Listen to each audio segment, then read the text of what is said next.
Hello, this is Mark Satterfield, and welcome to another chapter in my periodic one-off series within the Velvet Rope Playbook that I'm calling the Bougie Handbook, your definitive guide to crossing the velvet rope. Tonight's chapter, A Brief History of Bougie. Let's set the scene. A Sunday morning, a reclaimed wood coffee table, a eucalyptus candle burning softly in the background, a linen robe, a half-read copy of Robb Report. There's a pour-over in progress and a ceramic bowl of something called buckwheat porridge that looks suspiciously like oatmeal. Congratulations, you've entered the bougie habitat. But where did this all come from? Despite what Instagram would have you believe, Bougie didn't emerge fully formed from a $23 smoothie. It wasn't born on the Upper East Side or inside a French chateau. The truth is, Bougie is far more democratic and more interesting than that.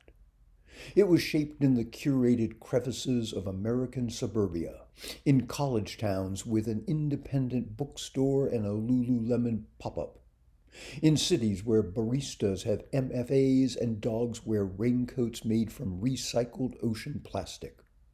Bougie is what happens when liberal arts ambition meets a Pinterest mood board. And its rise? Oh, it's been stealthy. At first, bougie was just a feeling, a whisper, a lifestyle quietly passed between friends who said things like, "I discovered this new olive oil," and "We're moving into neutral tones now." No one was trying to impress. They were trying to align. It began with taste, but not traditional taste. Bougie taste is less rules of refinement and more emotional texture. They didn't just like good coffee. They liked the idea of good coffee, and also the process, and also the mug. Bonus points if it was hand thrown by a potter named Wren. Then came the aesthetic. Bougie didn't invent minimalism, but it sure turned it into an identity. Open shelves, earth tones, vintage everything. Not because it's trendy, but because it felt authentic, intentional, edited, which is a favorite bougie word. Soon this sensibility began to stretch beyond the home, beyond brunch. Bougie became a lens, a way of seeing the world. The farmer's market was no longer a weekend chore. It was a statement. A Sunday uniform of linen pants and sneakers said, "I support small batch agriculture and have thoughts about regenerative soil."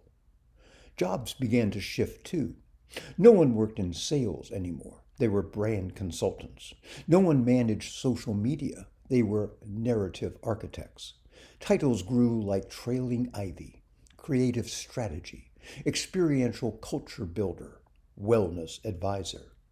Even leisure changed. Vacations weren't just booked, they were designed. You didn't go to Italy. You curated an Amalfi Coast itinerary that balanced family-owned vineyards with a private pasta-making class in someone's ancestral villa. If it wasn't written up in monocle or a Substack newsletter, it didn't count. Suddenly, everyone was bougie, or trying to be. But here's the thing. Bougie has no fixed income bracket. It's not just for the rich. It's for anyone who can fake alignment.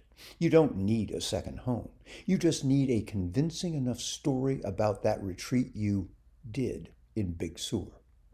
You can spot bougie from blocks away. They're walking slowly, purposefully, holding a smoked salmon bagel and a latte in an eco cup they brought from home. You won't see a logo. You'll see texture.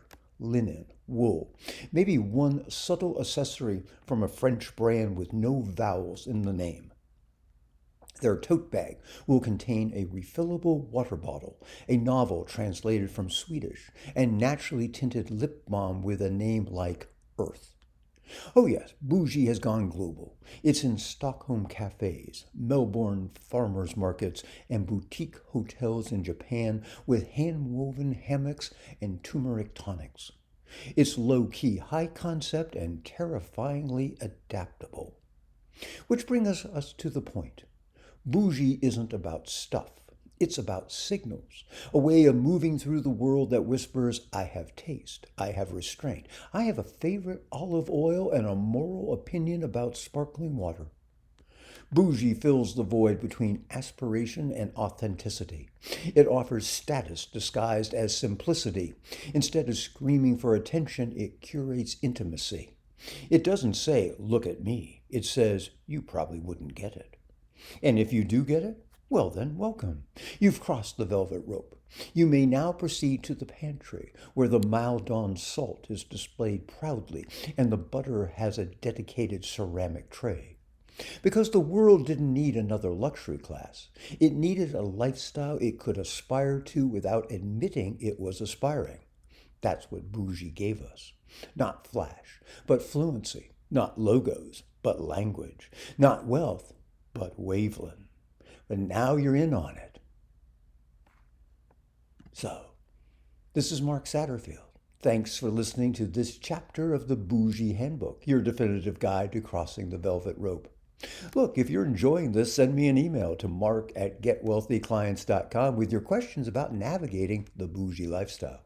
You can also find out more about all my books and programs that will help you actually get more affluent clients at getwealthyclients.com. I'll be back with you soon, but until then, bye for now.